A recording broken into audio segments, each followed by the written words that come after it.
So, when you're done there, could you say again what you were feeling when we stepped out into the... Yeah. Well, when we paid, the second I got out on the land and looked over to the left and saw the ruins, I just had an immense, overwhelming sadness hit me. And we proceeded on to the kitchen, where we saw a presentation, listened to the woman doing her presentation about who the monks were, the cooking aspects and that sort of thing. And then as we walked out, there was a piece of a ruin that was a gateway to a walkway to the church, evidently, and I just had to go inside there. And the second I went in, I teared up a lot, just feeling that sadness. Mysterious, because it's not linked to any particular knowing of one thing. I'm learning a bit about the history here and read a bit about it, but it was just an existential, overwhelming sadness that hit me.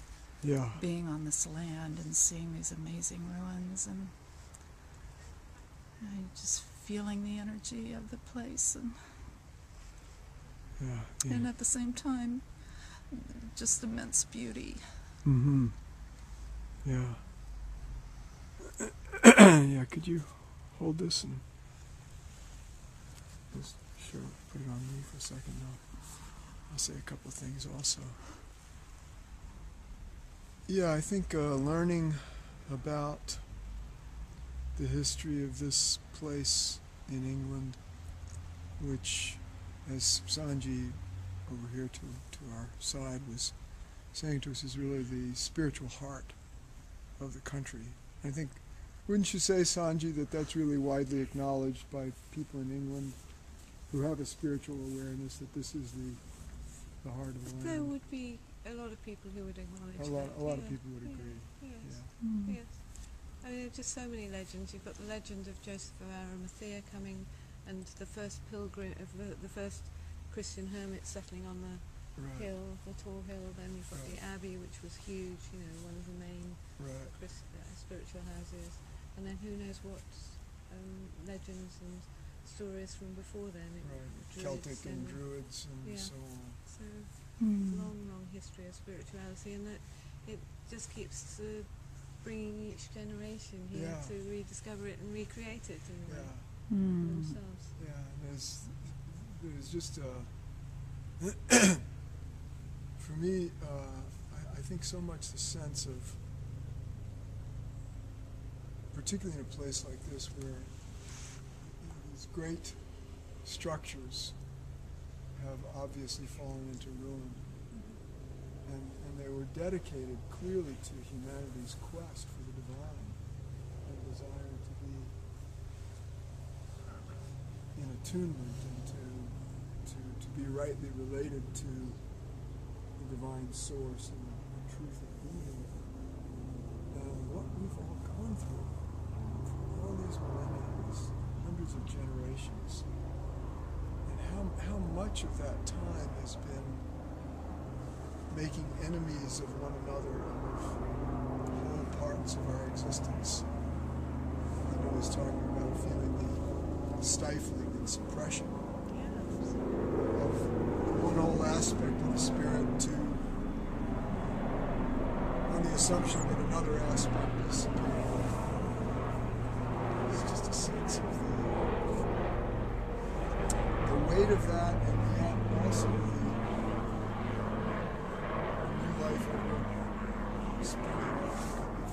Because the monasteries kept the flame of spirituality alive through what's called the Dark Ages. That's right. When the Roman Empire fell apart. That's right. The hordes of barbarians. Right. It was a very dark time That's in right. history.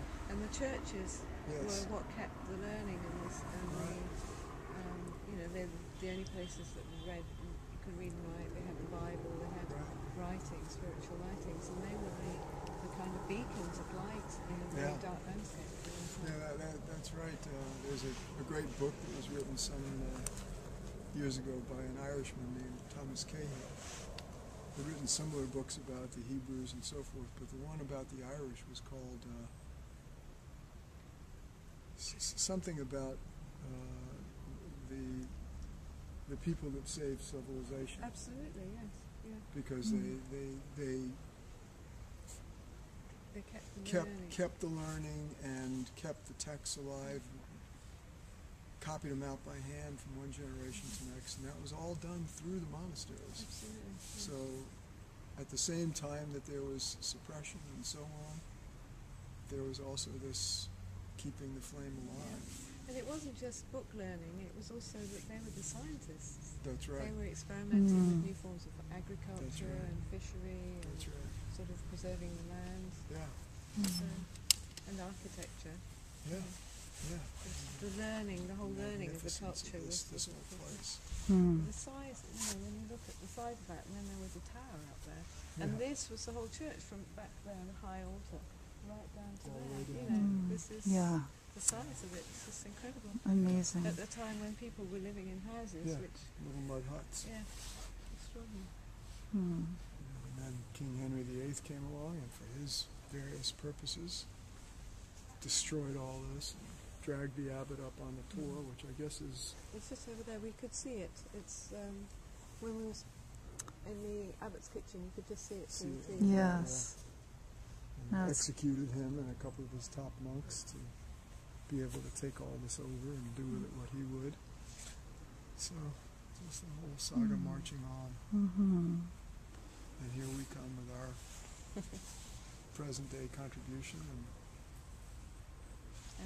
hopefully moving toward a time when, and Ken Wilber likes to point out, we've made some progress here. Slavery is at least officially outlawed all over the earth, and maybe warfare and the killing of one another will come next at some point. Quest for peace, which starts in the heart. So. Thank you, my love. You're welcome. Thank you. Sanji was just, we were just commenting on the fact that it was also a good cause for Henry VIII to do what he did, and there was a lot of corruption and distress over the power that the church held over people. So, nothing is just black and white in the history of humanity. We're all shades of gray. As soon as we can get that clear in ourselves and with one another, we'll probably find that a lot of the violence comes to an end.